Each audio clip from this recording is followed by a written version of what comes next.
$80 a month. Not $10,000, not $5,000.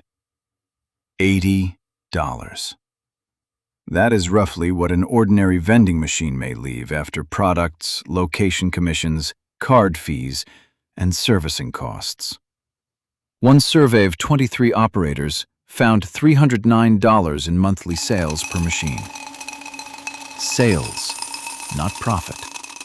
And that difference is where the passive income promise begins to fall apart. By the end of this video, you will understand exactly why the passive income math shown on vending machine thumbnails can look believable and still have almost nothing to do with what the owner actually keeps. Revenue reveal videos dominate the vending machine conversation.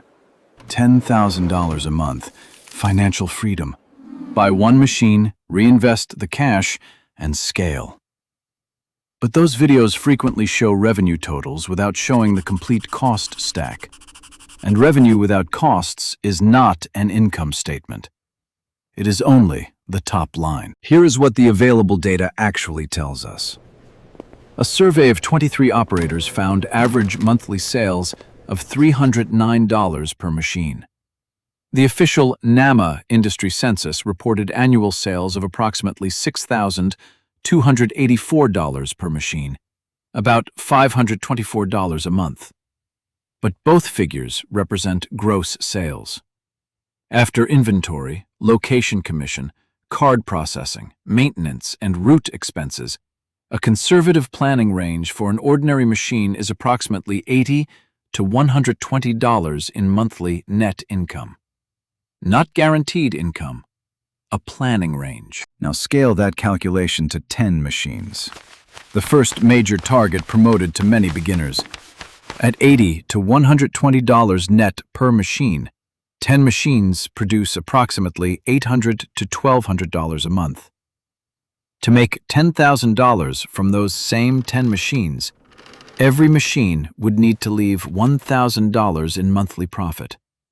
That is more than 8 times the upper end of our conservative planning range. The difference is not a rounding error. It is an entirely different business. Then comes the cost that can damage the deal before the first product is sold. Location commission.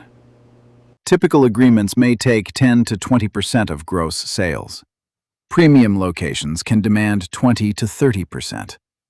A machine grossing $300 a month at a 25% commission location immediately loses $75.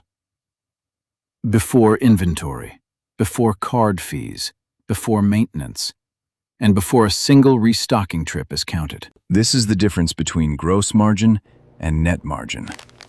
The markup on a snack may create a gross margin of 40 to 60%, but that is not what the operator keeps. Commissions, card processing, spoiled inventory, repairs, insurance, fuel, and servicing time must still come out. After those costs, a practical planning model may leave only 20 to 35% of sales. A machine can look busy in the sales dashboard and still barely justify the drive required to service it. Now consider the claim that a small vending route can replace a 6-figure salary. $100,000 a year requires approximately $8,333 in monthly profit. At $80 per machine, that requires about 105 machines. At $120, it still requires about 70. Even premium machines, leaving $150 to $200, would require approximately 42 to 56 locations. Not 5 machines, not 6. Dozens of good locations, connected by an efficient route. That is an operating company, not passive income. Before buying a vending machine, verify 3 things. Get the location commission in writing. Visit the location during its expected peak hours, and calculate the deal using a 25% net margin. If the machine only works under an optimistic projection, the machine does not work. The equipment is not the business. The location, commission, and route economics are the business.